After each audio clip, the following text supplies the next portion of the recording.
আসসালামু আলাইকুম দর্শক বাংলাদেশে কোটা সংস্কারের দাবিতে শিক্ষার্থীদের যে আন্দোলন চলছে, এই আন্দোলন আজকে বৃহস্পতিবার 18ই জুলাই।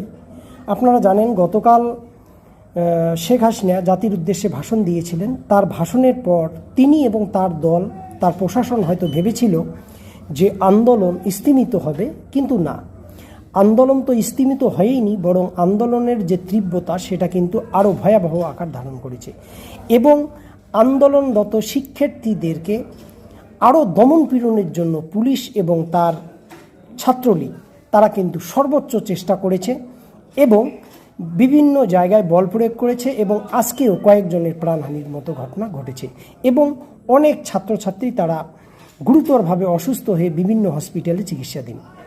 তো দর্শক, এই যে আন্দোলন চলছে, এই আন্দোলনে শেখ হাসিনার ক্ষমতায় টিকে থাকার যে ভিত সেটাকে নিয়ে অনেকখানি কিন্তু দুর্বল হয়েছে। আপনারা জানেন এই বছরে জানুয়ারিতে যে বাংলাদেশে যে ডামি নির্বাচনটি হয়েছিল, এই নির্বাচনের পরে বিরোধী দলরা শেখ হাসিনার বিরুদ্ধে শক্ত কোনো প্রতিরোধ, কোনো আন্দোলন কিন্তু গড়ে তুলতে পারেনি।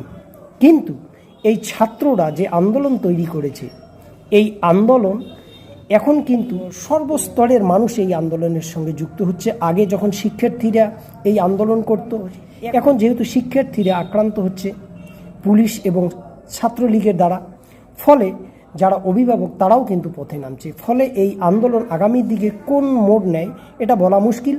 তবে এতে সরকারের যে ভিত্তি অনেকটা দুর্বল হয়েছে দেশীয় চাপ এবং আন্তর্জাতিক চাপে, এটা মোটামুটি পরিষ্কার।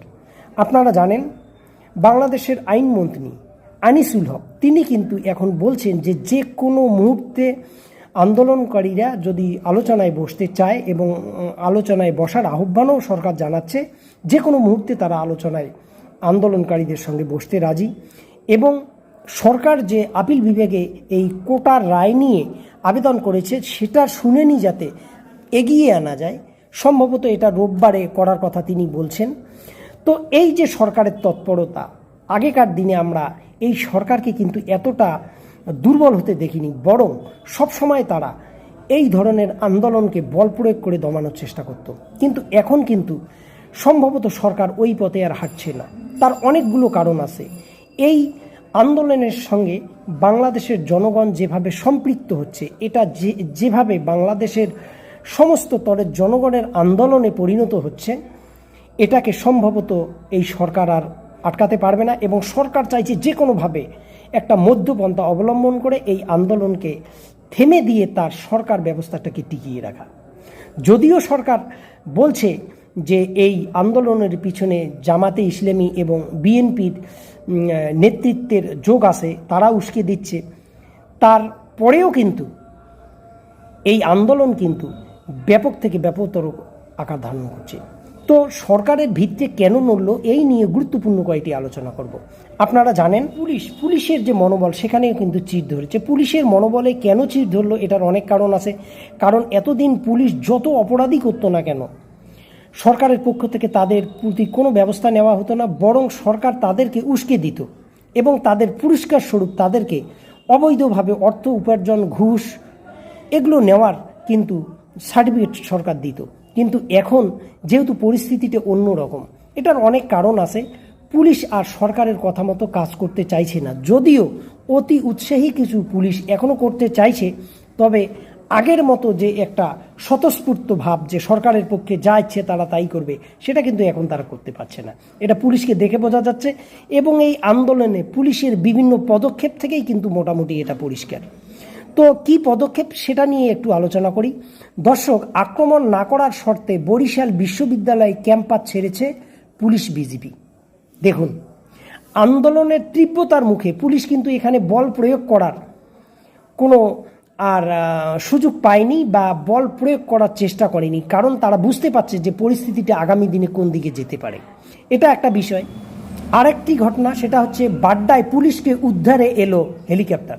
অর্থাৎ বাড্ডায় পুলিশকে এমনভাবে আন্দোলনকারীরা চিপের মধ্যে ফেলে দিয়েছে, পুলিশ সেখান থেকে আর বের হতে পারছে না। হেলিকপ্টার দিয়ে পুলিশকে সেখান থেকে উদ্ধার করা হয়েছে। অথচ এই ঘটনাটা কল্পনাই করা যায় না। আগে যদি হতো তাহলে পুলিশ হয়তো কয়েকজনকে মেরে দিয়ে পরিস্থিতিটাকে ঠান্ডা করত। তো এই ধরনের ঘটনা দেখে এটা কিন্তু নিশ্চিতভাবে বলা যায় যে সরকারের যে ভিত্তি সেটা কিন্তু দুর্বল হচ্ছে। এখানে আরও একটি খুবই ইন্টারেস্টিং ঘটনা, আপনারা জানেন চীন হচ্ছে বাংলাদেশের উন্নয়নের অংশীদার। আজকে বাংলাদেশের যে অর্থনৈতিক অবস্থা এখনও কিছুটা টিকিয়ে আছে সেটা কিন্তু চীনের হাত ধরে। চীন যদিও এই সরকারকে টিকিয়ে রাখার ক্ষেত্রেও একটা গুরুত্বপূর্ণ ভূমিকা রেখেছে। তারপরে এই আন্দোলন দেখে চীন আবার কি বলেছে, যেটা সরকারের টনককে আরও বেশি করে নাড়িয়ে দিয়েছে, সেটা হচ্ছে বাংলাদেশে প্রাণহানি দেখতে চায় না চীন। আপনারা জানেন চীন সফর কিছুদিন আগে এই শেখ হাসিনা করলো, এই চীন সফর যে খুব একটা সফল হয়নি তারও কিন্তু অনেকগুলো আলোচনা আপনারা নিশ্চয়ই শুনেছিলেন এবং বাস্তবে কিন্তু তাই হয়েছে। শেখ হাসিনার উপর বিভিন্নভাবে এবং বিভিন্ন বিবেচনায় চীন কিন্তু শেখ হাসিনাকে আর পছন্দ করছে না। সুতরাং চীন চাইছে না যে বাংলাদেশে কোনো প্রাণহানির মতো ঘটনা ঘটুক। তার মানে চীন এখানে ইঙ্গিত করে বলছে যে পুলিশ যেন কোনো বাড়াবাড়ি না করে, এবং চীন এর মধ্যেই কিন্তু শেখ হাসিনার যে সফর সেই সফরেই কিন্তু ইঙ্গিত দিয়েছিল যে চীন শুধু কোনো একটি বিশেষ রাজনৈতিক দলের সঙ্গে শুধু যোগাযোগ রাখবে না, বাংলাদেশের সকল রাজনৈতিক দলের সঙ্গেই চীন যোগাযোগ রাখবে। সুতরাং এই যে অবস্থাটা, এই অবস্থাগুলো সরকারের যে আগের দৃঢ়চেতা মনোভাব, যে কোনোভাবে মারিয়ে পিটিয়ে খুন গুম করে দমিয়ে দেব, এই অবস্থার কিন্তু অনেকটা কিন্তু পরিবর্তন হয়েছে। দর্শক ভালো থাকুন, সুস্থ থাকুন, আল্লাহ হাফেজ।